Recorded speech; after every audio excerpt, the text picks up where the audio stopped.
তরিকা মতে যে কাজ করা হয় এই কাজকে ইবাদত বলে। কথা বলেন ঠিক কিনা? এখন বলেন আল্লাহর হুকুম মতে নবীর তরিকা মতে নামাজ রোজার পাশাপাশি মাতা পিতার খেদমত আছে না নাই? কিন্তু বহু নামাজি আছে নামাজ এক উক্ত বাদ দেয় না, কিন্তু বাপ মার সাথে ভালো ব্যবহার করে না। আপনাদের এই অঞ্চলে নাই? থাকলে আসতে কথা বলেন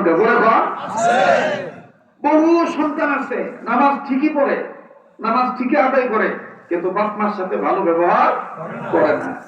আমার ভাইরা অথচ পীরের কাছে যায় দয়াল দোয়া করবেন, দয়াল আমার দিকে নজর রাখবেন। আরে বেটা তোর বাপ মা তোর দিকে নজর রাখে তাহলে তুই বাইসে যাবি, অভাব হবে না দুনিয়া আখিরাতে। কথা বলেন ঠিক কিনা? আচ্ছা আপনারা বলেন তো দেখি, সন্তানের ক্ষেত্রে মা বাবার দোয়ার বরকত কম না বেশি? এই যে আস্তে কথা কয়, কম না বেশি? কেমন বেশি? হুজুরদের চাইতেও বেশি, পীরের চাইতেও বেশি। শুধু তাই নয়, এমনকি ছেলে মেয়ের ক্ষেত্রে বাবা মার দোয়ার বরকত নবীর চাইতেও বেশি। সুবহানাল্লাহ। কেমন নবীর চাইতে বেশি?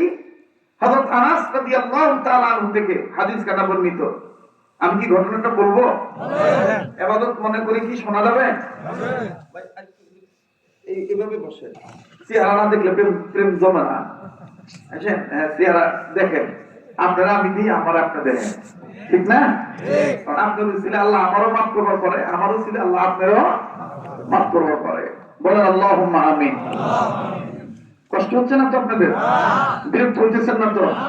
আমার বয়ানে যেন ডিস্টার্ব না হয় এই জন্য আমি দ্বিতীয় মেহমানকে বলছি আপনি আরো 5-7 মিনিট কালেকশন বাড়ান, আমি কোনো ঝামেলা যাবো না, খালি আজকে ওয়াজ করে দোয়া করে বিদায় নিন।